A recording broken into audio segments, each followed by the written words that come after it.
आज हम जो टॉपिक कवर करने जा रहे हैं वो है MWD यानी कि microwave डायाथर्मी. So many of you were asking me to upload video on MWD, so that's why I chose this topic today. और अगर आप लोगों को कोई दूसरा टॉपिक भी है जो आप चाहते हो कि मैं कवर करूं, तो प्लीज़ उसका जो टॉपिक का नाम है मुझे कमेंट बॉक्स में लिख दीजिए ताकि मुझे पता चल जाए और उसके ऊपर मैं वीडियो बना सकूं. तो आज हम स्टार्ट करते हैं MWD.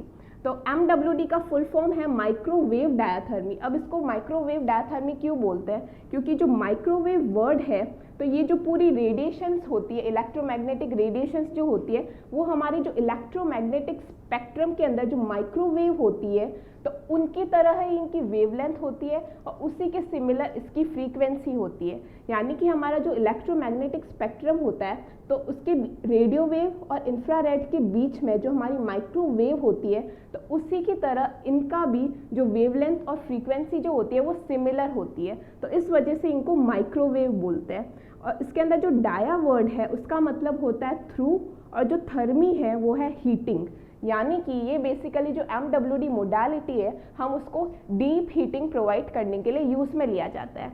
थ्रू का मतलब है कि जो जब भी हम MWD यूज़ में लेंगे तो वो क्या किस किस चीज़ों को क्रॉस करेगा, हमारी स्किन को यानी कि डर्मिस एपिडर्मिस को क्रॉस करेगा, हमारा जो सबक्यूटेनियस टिश्यू होता है उसको क्रॉस करेगा और हमारी जो मसल्स होती है उसको एक अच्छी खासी डीप हीटिंग प्रोवाइड करेगा. तो ये जो मोडालिटी है हम नॉर्मली जो हमारी मसल्स होती है उनको हीट अप करने के लिए यूज़ में लेते हैं. अब ये जो मोडालिटी है उन स्ट्रक्चर्स को ज़्यादा अच्छे से हीट अप करता है जिनके अंदर वाटर कंटेंट अच्छा है और आयंस का कंटेंट अच्छा है. और ऐसे स्ट्रक्चर्स कौन से होते हैं? जैसे हमारी मसल्स होती है तो उनके अंदर वाटर और आयन का कंटेंट जो होता है वो बहुत अच्छा होता है. तो इस वजह से जो MWD है वो बहुत अच्छे से मसल्स को हीटिंग प्रोवाइड करती है. लेकिन इसके अपोजिट जो फैट होता है या फिर जो बोन्स होती है उनके अंदर वाटर कंटेंट या फिर आयंस का कंटेंट अच्छा नहीं होता. इस वजह से ये फैट को, बोन को इतना अच्छे से हीटअप नहीं प्रोवाइड करती है. तो इसी वजह से हमें अगर कोई ऐसी मसल्स को हीटिंग प्रोवाइड करनी है जिसके ऊपर बहुत ज़्यादा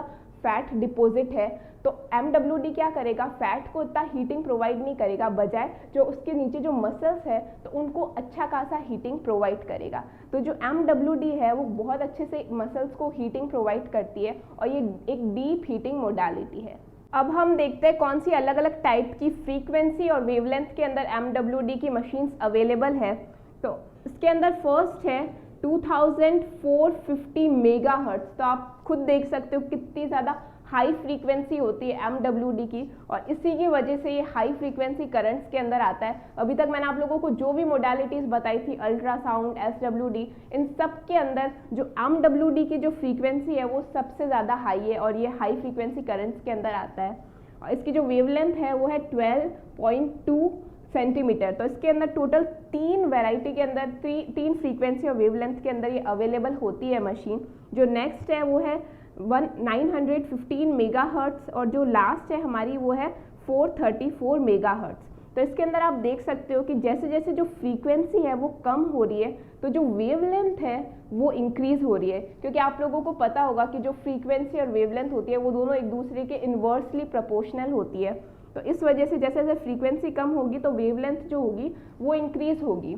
तो इसके अंदर जो सबसे ज़्यादा इन तीनों फ्रीक्वेंसी के अंदर भी जो सबसे ज़्यादा कॉमनली अवेलेबल फ्रीक्वेंसी है वो है 2450 मेगाहर्ट्ज. ऐसा क्यों? क्योंकि जो ऑस्ट्रेलिया है, न्यूजीलैंड है या फिर यूरोप है वो इन तीनों की तीनों फ्रीक्वेंसी का यूज़ में लेते हैं मशीन्स के अंदर. बट जो USA है वो सिर्फ ये वाली फर्स्ट और सेकंड जो फ्रीक्वेंसी है उन्हीं को यूज़ में लेता है. तो इस वजह से जो फर्स्ट वाली फ्रीक्वेंसी है वो बहुत ज़्यादा easily available, commonly available frequency है.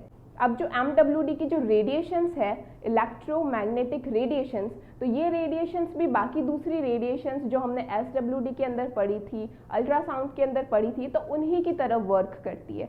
यानी कि जैसी MWD की जो रेडिएशन है किसी भी सरफेस के ऊपर स्ट्राइक करेगी तो वहाँ पर रिफ्लेक्शन होगा, रिफ्रैक्शन होगा और एब्जॉर्प्शन होगा उन रेस का. तो ये भी उन्हीं की तरह वर्क करती है. अब मैं आप लोगों को बताऊंगी प्रोडक्शन ऑफ MWD. तो इस पार्ट को अच्छे से सुनना ताकि आप लोगों को अच्छे से प्रोडक्शन समझ में आ पाए.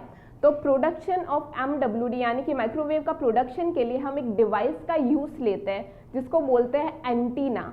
तो एंटीना मैं आप लोगों को आगे भी बताऊंगी कि वो क्या होता है। तो जो हमारा MWD का जो पूरा डिवाइस होता है, तो उसके अंदर एक एंटीना, एक डिवाइस प्रेजेंट होता है जो एक्चुअली करता क्या है, जैसे एंटीना को एक हाई फ्रीक्वेंसी का जो करंट है एंटीना को मिलता है, तो वो उसको कन्वर्ट करके जो इलेक्ट्रोमैग्नेटिक रेडिएशंस है उसके अंदर कन्वर्ट कर देता है, यानी कि जो हमारी माइक्रोवेव्स है उसके अंदर कन्वर्ट कर देता है। और फिर जो एंटीना के बाद में जो इलेक्ट्रोमैग्नेटिक रेडिएशन जो बन रही है, फिर वो हम यूज़ में ले लेते हैं टिश्यूज़ को हीट करने के लिए। तो इसके अंदर जो एंटीना होता है वो बेसिकली कन्वर्ट करता है जो हमारी हाई फ्रीक्वेंसी का करंट है, जो ये मैग्नेट्रॉन बनाता है हाई फ्रीक्वेंसी का करंट, तो जो एंटीना क्या होता है उसको कन्वर्ट कर देता है माइक्रोवेव्स के अंदर, यानी कि इलेक्ट्रोमैग्नेटिक रेडिएशंस के अंदर। अब इसके अंदर हम मैग्नेट्रॉन ही क्यों यूज़ में ले रहे हैं, क्योंकि जो हमारा एंटीना होता है उसको हाई फ्रीक्वेंसी, इतना ज़्यादा हाई फ्रीक्वेंसी का करंट देने की कैपेबिलिटी हर किसी में नहीं है। यानी कि हम जो पहले SWD के अंदर ट्रांसफॉर्मर्स देख रहे थे या फिर ऑसिलेटर देख रहे थे, तो वो इतना ज़्यादा हाई फ्रीक्वेंसी का करंट नहीं बना सकते जो एंटीना को इतना ज़्यादा हाई फ्रीक्वेंसी का करंट दे और फिर वो बाद में जाके उसे कन्वर्ट कर सके इलेक्ट्रोमैग्नेटिक रेडिएशन के अंदर। तो इसलिए हम एक बहुत स्पेशल डिवाइस मैग्नेट्रॉन यूज़ में लेते हैं ताकि वो इतना ज़्यादा हाई फ्रीक्वेंसी का करंट बना सके और फिर बाद में वो एंटीना को दे सके। तो इसके अंदर ये जो आपको दिख रहा है ये मैग्नेट्रॉन है। तो इसके अंदर मैं आप लोगों को इसके पार्ट्स बता देती हूँ सबसे पहले। तो इसके अंदर जो सेंटर वाला पोर्शन है उसको हम कैथोड बोलते हैं। आई होप कि आप लोगों को अच्छे से दिख रहा होगा, वरना मैं इसको थोड़ा जूम कर देती हूँ। तो आई होप कि अब आप लोगों को अच्छे से दिख रहा होगा। तो इसके अंदर जो सेंटर वाला पोर्शन है ये कैथोड है और इसके अलावा आप लोगों के बहुत सारे होल्स दिख रहे होंगे। तो ये जो टाइनी होल्स है इनको हम बोलते हैं रेजोनेटिंग कैविटी। और इसके अलावा ये जो आपको इतना बड़ा वाला जो पोर्शन दिख रहा है रेड के अंदर वो है एनोड। और इसके अंदर ये जो आप लोगों को ये वाला पोर्शन दिख रहा है, मेनली ये वाला जो हर एक होल्स के बीच में जो है ये वाला पोर्शन, इसको हम बोलते हैं एनोड ब्लॉक, जहाँ पे मेन हमारा EMF डेवलप होता है जिसकी वजह से आगे जाके हाई फ्रीक्वेंसी का करंट बनता है। तो इसके अंदर बेसिकली होता क्या है, वो कैसे हाई फ्रीक्वेंसी का करंट बनाती है, जो हमारा कैथोड होता है वो हीटअप होता है। तो जैसे वो हीटअप होता है तो उसकी वजह से वो क्या एमिट करता है, इलेक्ट्रॉन्स। तो यहाँ से जो इलेक्ट्रॉन्स है वो एमिट होना स्टार्ट होता है।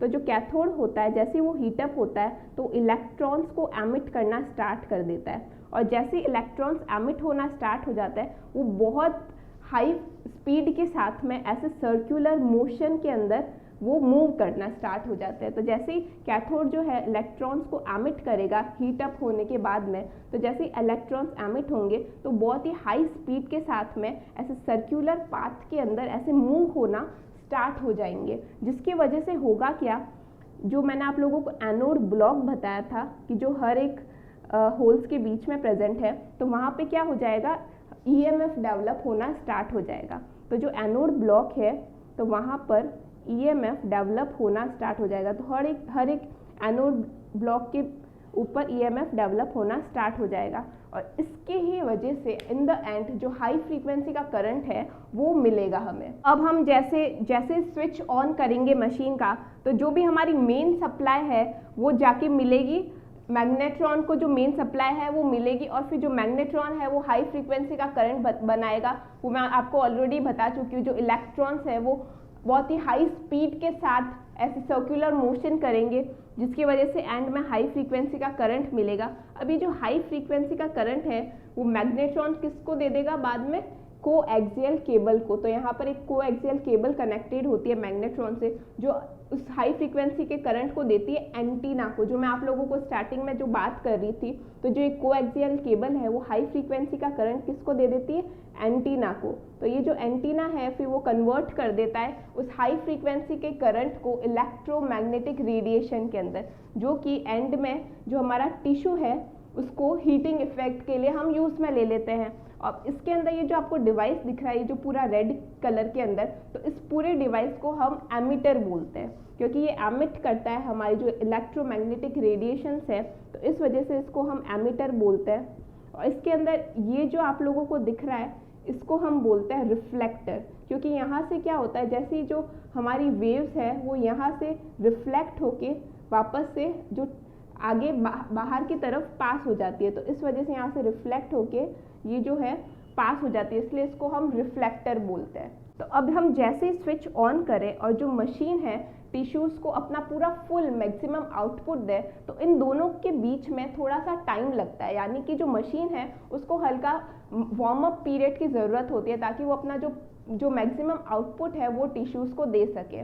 तो इस वजह से जो MWD की जो मशीन है उसको अगर हम स्विच ऑन करेंगे और जो हमें मैक्सिमम आउटपुट जब मिलना जिस टाइम पीरियड पे मिलना स्टार्ट होगा, तो उन दोनों टाइम पीरियड के बीच में थोड़ा सा डिफरेंस होता है।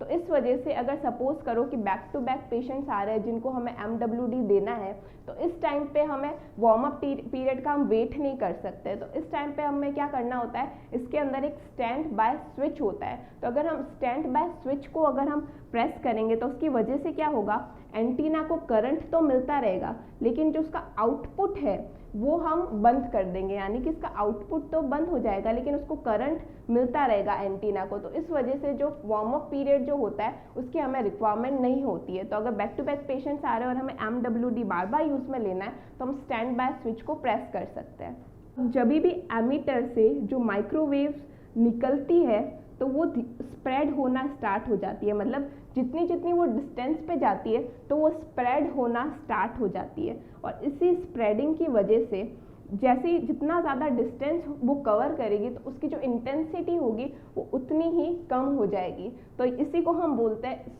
Inverse square law. तो इन्वर्स स्क्वायर लॉ का मतलब क्या होता है, जिसमें intensity is equals to square of distance, यानी कि जितनी ज़्यादा डिस्टेंस इंक्रीज होगी तो इंटेंसिटी जो होती है वो इतनी ही कम होती जाती है, क्योंकि जितनी ज़्यादा डिस्टेंस पे रेस जाएगी तो वो स्प्रेड होना चालू हो जाएगी। तो उस वजह से जो इंटेंसिटी होती है वो कम होना स्टार्ट हो जाती है। इस वजह से ये दोनों जो होता है वो इन्वर्सली प्रोपोर्शनल होता है। लेकिन क्योंकि जो रेस होती है वो स्प्रेड हो रही होती है, इसलिए वो डिस्टेंस जो होती है वो थोड़ा ज़्यादा कवर करेगी, क्योंकि अगर हम डिवाइस को टिश्यूज़ के पास में रखेंगे तो वो कम एरिया कवर करेगी, लेकिन हम अगर दूर रखेंगे क्योंकि वो स्प्रेड हो रही है तो इस वजह से वो ज़्यादा एरिया कवर करेगी। अब मैंने आप लोगों को जो एमीटर बताया था वो दो टाइप के अंदर अवेलेबल हो सकता है। ये वाला जो है वो स्फेरिकल एमीटर है और ये वाला जो है वो रेक्टेंगुलर एमीटर है। तो जो स्फेरिकल वाला जो एमीटर होता है इसके अंदर जैसे जो बीम्स है वो एमिट होगी तो वो एक स्फेरिकल यानी कि सर्कल के शेप के अंदर बना लेगी। और इसके अंदर ये खासियत है कि जो पेरिफ्री होती है हमारी, मतलब इस बीम की जो पेरिफ्री होगी वहाँ पर बहुत ज़्यादा हीटिंग होगी, वहाँ पर डेंस हीटिंग होगी, बजाय जो सर्कुलर वाला जो सेंटर वाला जो पोर्शन है वहाँ पर, मतलब हीटिंग तो सेंटर वाले पे भी होगी और पेरिफेरल पार्ट पे भी होगी, लेकिन जो पेरिफेरल वाला पार्ट होगा उधर ज़्यादा डेंस हीटिंग देखने को मिलेगी। अब ये जो रेक्टेंगुलर एमीटर है, रेक्टेंगुलर एमीटर के अंदर जब बीम निकलती है तो वो एक ओवल टाइप का जो शेप होती है वो बनाती है, और इसके अंदर जस्ट अपोजिट होता है इसके अंदर जो सेंटर वाला पोर्शन होता है उसके अंदर बहुत ज़्यादा डेंस हीटिंग मिलती है, और जो पेरिफेरल वाला जो पार्ट होता है उधर कम हीटिंग देखने को मिलेगी। हीटिंग इसमें भी दोनों जगह पे मिलेगी, लेकिन जो सेंटर वाला पोर्शन है वहाँ पर बहुत ज़्यादा डेंस हीटिंग देखने को मिलेगी। और इनके अलावा आजकल एक कॉन्टैक्ट एमीटर भी अवेलेबल होता है। कॉन्टैक्ट एमीटर नाम से पता चल रहा है, उसको हम स्किन के, वो बहुत स्मॉल होता है और उसको हम स्किन के कॉन्टैक्ट में रखते हैं। तो इसका फ़ायदा ये भी है क्योंकि जो MWD की जो वेव्स होती है जैसे एयर्स के थ्रू और स्किन के ऊपर स्ट्राइक करती है तो वो रिफ्लेक्ट हो जाती है, तो उसकी वजह से उसकी स्कैटरिंग हो जाती है और इस वजह से इतना अमाउंट के अंदर टिश्यूज़ के अंदर मिल नहीं पाती है रेस। लेकिन अगर हम उसको कॉन्टैक्ट में रखेंगे, कॉन्टैक्ट एमीटर को अगर स्किन के, क्योंकि वो कॉन्टैक्ट में रहता है तो इस वजह से इतनी स्कैटरिंग होती नहीं है और अच्छी खासी अमाउंट के अंदर टिश्यूज़ को मिल जाती है। तो एक कॉन्टैक्ट एमीटर भी अवेलेबल होता है। अब मैं आप लोगों को बताऊंगी फिजियोलॉजिकल इफेक्ट्स ऑफ MWD। तो जो मेन फिजियोलॉजिकल इफेक्ट है MWD का, जिस वजह से वो यूज में लिया जाता है, वो है थर्मल इफेक्ट यानी कि हीटिंग इफेक्ट। तो ये जो हीटिंग इफेक्ट है जो टिश्यूज के अंदर होता है वो होता कैसे है, तो मैंने आप लोगों को ये चीज़ SWD के अंदर भी बताई थी कि जैसे जो रेस है जो टिश्यूज के अंदर जाती है तो उसकी वजह से क्या होता है, आयंस का मूवमेंट होना स्टार्ट हो जाता है, जो डाइपोल है वो रोटेट होना स्टार्ट हो जाता है, और जो मॉलिक्यूल डिस्टॉर्शन होता है, मॉलिक्यूल डिस्टॉर्शन मतलब कि जो इलेक्ट्रॉन्स का जो क्लाउड है वो शिफ्ट होने लग जाता है। तो ये चीज़ मैंने आप लोगों को ऑलरेडी SWD के अंदर बता दी है, तो अगर आप चाहो तो इस वीडियो के एंड में उसे जाकर देख सकते हो, उसको मैं इस वीडियो में कवर नहीं करूँगी। तो इन तीनों की वजह से जो टिश्यूज़ है उसके अंदर हीटिंग डेवलप होती है। उसके अलावा मैंने आप लोगों को वीडियो की स्टार्टिंग में बताया था कि ऐसे स्ट्रक्चर्स जिनके अंदर वाटर कंटेंट और आयंस का कंटेंट ज़्यादा होता है, तो उन्हीं के अंदर, उन स्ट्रक्चर्स के अंदर जो रेडिएशंस है MWD की वो और भी ज़्यादा अच्छे से एब्जॉर्ब होती है और उन टिश्यूज़ के अंदर हीटिंग इफेक्ट जो होता है वो बहुत ज़्यादा देखने को मिलता है। जैसे आप ये ग्राफ देख सकते हो, उसके अंदर मैंने अलग अलग स्ट्रक्चर्स बताए हैं, फैट, मसल्स और बोन। तो इसके अंदर आप देख सकते हो कि जैसे जैसे डिस्टेंस इंक्रीज होगी, तो इस ग्राफ के अंदर आप देख सकते हो ये वाला जो पोर्शन है वो डिस्टेंस को बता रहा है कि जैसे जैसे फैट, पहले फैट आएगा, फिर मसल्स आएगी, फिर बोन होगी, तो ये पूरा डिस्टेंस बता रहा है और ये परसेंटेज बता रहा है कि कितनी एब्जॉर्ब हुई है MWD। तो इसके अंदर आप देख सकते हो जो फैट है उसके अंदर कुछ हद तक एब्जॉर्ब हुई है MWD, बट जो मसल्स है उसके अंदर सबसे ज़्यादा उसकी जो रेडिएशन है वो एब्जॉर्ब हुई है, यानी कि 100% जो MWD की जो वेव्स की जो रेडिएशन है वो एब्जॉर्ब हुई है मसल्स के अंदर, क्योंकि इसके अंदर जो वाटर और आयंस का कंटेंट होता है वो ज़्यादा होता है। फैट और बोन के अंदर वाटर और आयंस का कंटेंट इतना अच्छा नहीं होता, इस वजह से एब्जॉर्ब कम हुई है। और आगे जाके जब बोन है उसमें तो बहुत मिनिमल एब्जॉर्ब हुई है, ऑलमोस्ट नील के बराबर बोन के अंदर एब्जॉर्ब होती है MWD। तो इसका जो डेप्थ ऑफ पेनिट्रेशन होता है, मतलब कितना डेप्थ तक ये पेनिट्रेट करती है, तो वो ऑलमोस्ट 4.3 सेंटीमीटर रहता है। जैसा कि आप देख भी सकते हो कि 4 सेंटीमीटर तक ये डेप्थ इसने पेनिट्रेट किया और फिर बोन तक आते आते तो ये ऑलमोस्ट एब्जॉर्ब हो ही नहीं रही है, यहाँ तक उसका पेनिट्रेशन था, 4.3 सेंटीमीटर तक ये पेनिट्रेट कर पाती है। अब प्रैक्टिकली देखें तो जो MWD की जो वेव्स है, जो हमारे सुपरफिशियल स्ट्रक्चर्स होते हैं उनको ज़्यादा हीटिंग प्रोवाइड करती है। यानी कि ऐसा होता क्यों है, क्योंकि जैसे MWD की जो वेव्स है वो स्ट्राइक करती है हमारी स्किन के ऊपर, तो कुछ जो रेज है वो रिफ्लेक्ट हो जाती है और कुछ ही रेज जो होती है वो अंदर तक पेनिट्रेट कर पाती है। तो जैसे स्किन के बाद में हमारा कौन सी लेयर आती है, सबक्यूटेनियस फैट की। तो जैसे स्किन को क्रॉस करके और फिर जब वो सबक्यूटेनियस फैट को स्ट्राइक करती है तो फिर वहाँ पर वापस से कुछ जो रेज होती है वो स्ट्राइक करके रिफ्लेक्ट हो जाती है। तो उस वजह से जैसे जैसे जो रेस है वो नीचे तक जाती है तो उसका जो अमाउंट है वो कम होता चला जाता है, क्योंकि वहाँ पर रिफ्लेक्शन होता है। तो जो हमारी एयर थी और जो स्किन की इंटरफेस के ऊपर रिफ्लेक्शन देखने को मिलेगा, जो हमारी स्किन और सबक्यूटेनियस फैट जो था उनकी इंटरफेस के ऊपर भी रिफ्लेक्शन देखने को मिलेगा। और फिर जैसे जैसे फैट के अंदर आएगी रेस और फिर जो मसल्स के ऊपर स्ट्राइक करेगी तो वहाँ पर भी हमें रिफ्लेक्शन देखने को मिलेगा। अब जैसे ये रेस अंदर आई तो ये रिफ्लेक्ट होके वापस से किधर चली गई, कुछ रेस सबक्यूटेनियस फैट के अंदर। तो इस वजह से जो सुपरफिशियल हीटिंग जो होती है वो ज़्यादा हो जाती है, जो सुपरफिशियल स्ट्रक्चर्स होते हैं उनको ज़्यादा हीटिंग मिल जाती है, क्योंकि जैसे ही रेस आती है तो जैसे मसल को स्ट्राइक करेगी तो कुछ रेस क्या हो जाएगी, वो बाउंस बैक होके वापस से उसी स्ट्रक्चर के अंदर चली जाएगी। तो इस वजह से जो सुपरफिशियल जो स्ट्रक्चर्स होते हैं उनको ज़्यादा हीटिंग मिल जाती है।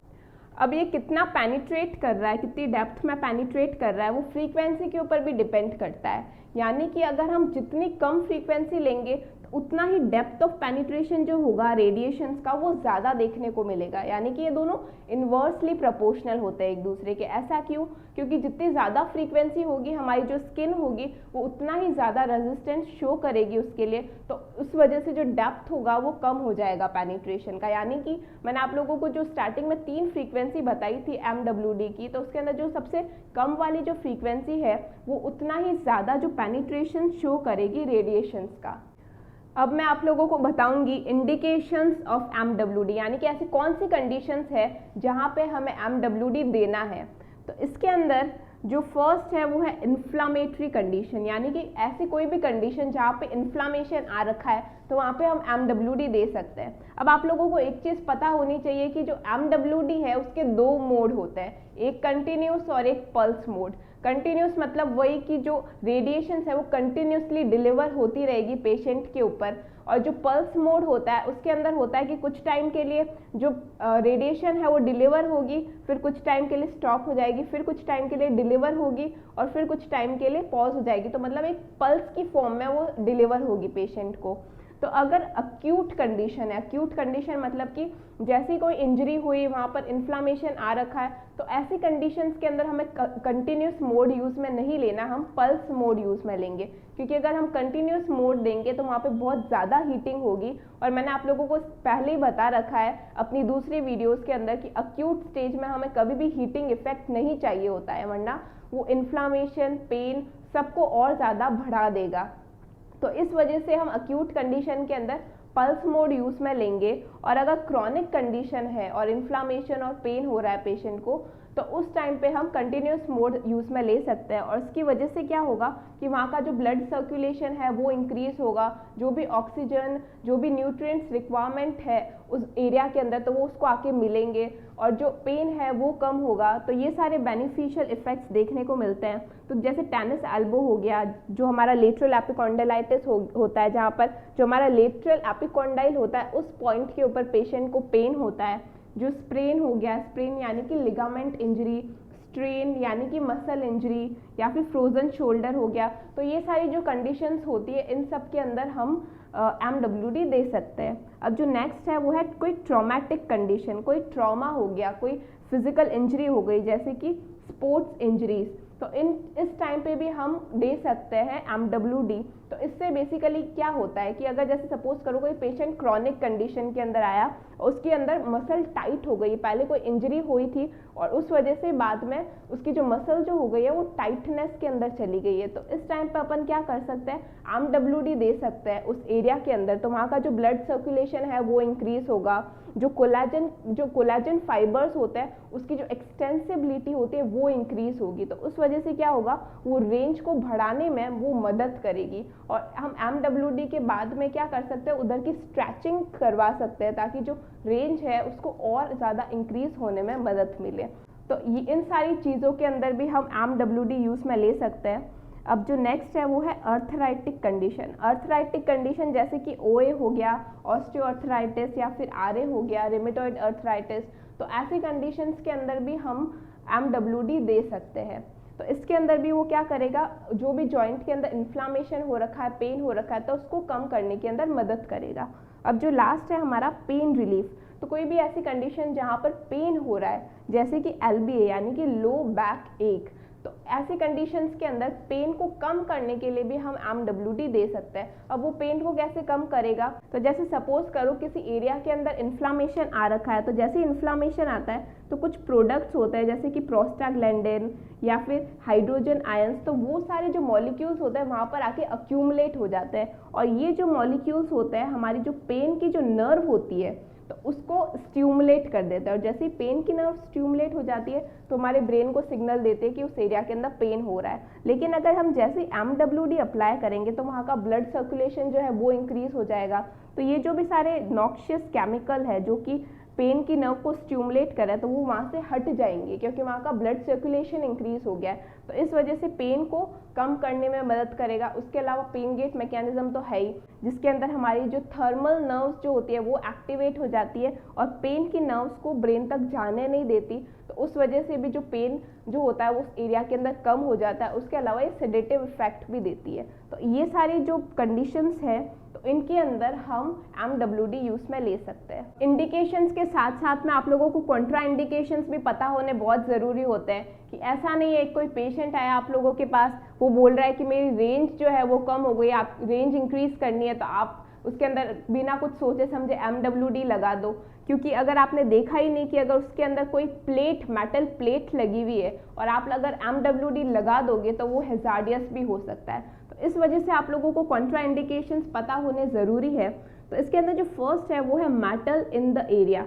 लाइक जो भी आप टिश्यू को ट्रीट कर रहे हो, अगर उस एरिया के अंदर मेटल है, जैसे कि अगर फ्रैक्चर हो जाता है तो सर्जरी के बाद में वायर्स लगाते हैं, मेटल की प्लेट्स लगाते हैं, तो उन ऐसे एरियाज के अंदर हमें कभी भी MWD यूज़ में नहीं लेना, क्योंकि वो मेटल क्या करेगा, वो सारी की सारी जो रेज है MWD की वो उस मेटल के ऊपर आके कॉन्सेंट्रेट हो जाएगी, तो उस वजह से उस लोकल एरिया के अंदर बहुत ज़्यादा ओवर हीटिंग हो जाएगी, तो वो डैमेजिंग हो सकता है। तो इस वजह से कहीं पे भी अगर मेटल है किसी भी एरिया के अंदर तो वहाँ पे हमें MWD यूज़ में नहीं लेना। अब जो नेक्स्ट है वो है डिमिनिश्ड थर्मल सेंसेशन, यानी कि हम जहाँ पे भी अप्लाई कर रहे हैं MWD और वहाँ का जो स्किन का जो सेंसेशन है वो कम हो गया या फिर बिल्कुल ही नहीं है, तो इस टाइम पे हमें ऐसे एरियाज़ के अंदर MWD यूज़ में नहीं लेना, क्योंकि पेशेंट बता ही नहीं पाएगा। अगर उसको ओवर हीटिंग भी महसूस हो रही होगी तो अभी पेशेंट बता नहीं पाएगा, तो ऐसे टाइम पे बर्न्स हो सकते हैं। इस वजह से हम कभी भी कोई भी थर्मल या फिर कोल्ड मोडालिटी यूज़ में लेते हैं तो आप लोगों को बताया होगा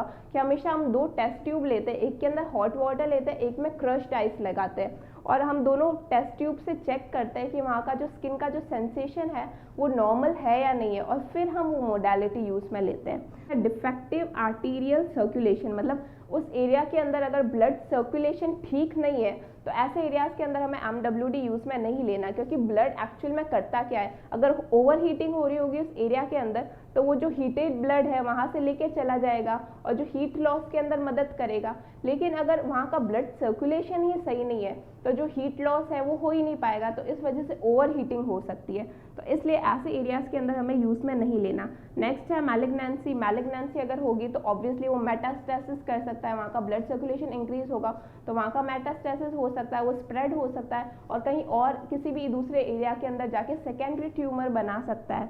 अब जो नेक्स्ट है वो है इम्प्लांटेड पेस मेकर, यानी कि जो हमारे कार्डियक पेस मेकर्स होते हैं, तो उस टाइम पे भी हमें उस एरिया के आसपास हमें नहीं देना है MWD, क्योंकि वो इंटरफेयर कर सकता है उसकी पेस मेकर की एक्टिविटी को, तो इस वजह से हमें यूज़ में नहीं लेना है। अब जो नेक्स्ट है वो है आइस और टेस्टिस। तो आइस के अंदर क्या होता है कि अगर जो आइस होती है वो बहुत अच्छे से एब्जॉर्ब कर लेती है MWD की रेस को, लेकिन उसके अंदर प्रॉब्लम ये होती है कि वो हीट लॉस अच्छे से नहीं कर पाती, यानी कि हमारी जो आइस होगी वो एब्जॉर्ब तो कर लेगी बट हीट लॉस जो है वो अच्छे से नहीं हो पाता। तो उस वजह से ओवर हीटिंग के वजह से अगर हम बहुत लंबे टाइम से और लार्ज डोजेस ले रहे हैं MWD के और आइस के अंदर एब्जॉर्ब हो रही है वो, तो एंड में जाके कैटरेक्ट भी हो सकता है पेशेंट को। तो इसी वजह से जो पेशेंट और थेरेपिस्ट दोनों गॉगल्स लगाते हैं ताकि जो एब्जॉर्प्शन है वो ना हो आइस के अंदर। अब जो नेक्स्ट है वो है टेस्टिस। तो इसके अंदर भी अगर ये एब्जॉर्ब कर लेती है माइक्रोवेव्स को तो उसकी वजह से यहाँ पे हीटिंग हो जाएगी, और जैसे ही हीटिंग होगी टेस्टिस के अंदर तो जो भी हमारा स्पर्मेटोजेनेसिस की एक्टिविटी होती है वो हिंडर हो जाएगी, वो बंद हो जाएगी, या फिर बहुत ज़्यादा ओवर हीटिंग हो गई तो उसकी वजह से जो टेस्टिकुलर स्ट्रक्चर्स है वो डैमेज हो सकते हैं। तो इस वजह से हमें टेस्टिस के अराउंड भी हमें MWD यूज़ में नहीं लेना है। और उसके अलावा है प्रेग्नेंट यूट्रस। प्रेग्नेंट यूट्रस मतलब कि हमें कोई भी लो बैक एरिया हो गया या फिर पेल्विस के अराउंड, इनर थाइस, तो ऐसी एरियाज़ के अंदर हमें MWD यूज़ में नहीं लेना है, क्योंकि हो सकता है कि जो फीटस के डेवलपमेंट को इंटरफेयर करे, तो इस वजह से हमें MWD प्रेग्नेंट यूट्रस के अराउंड भी यूज़ में नहीं लेना है। तो आई होप कि आप लोगों को MWD समझ में आ गया होगा। सो अगर आपको कोई भी क्वारीज है तो फिर आप मुझे कमेंट बॉक्स में ज़रूर कमेंट करें, और जितना हो सके मेरी वीडियोस को लाइक करें, शेयर करें अपने फ्रेंड्स के साथ, ताकि उन लोगों को भी समझ में आ सके सारे टॉपिक्स।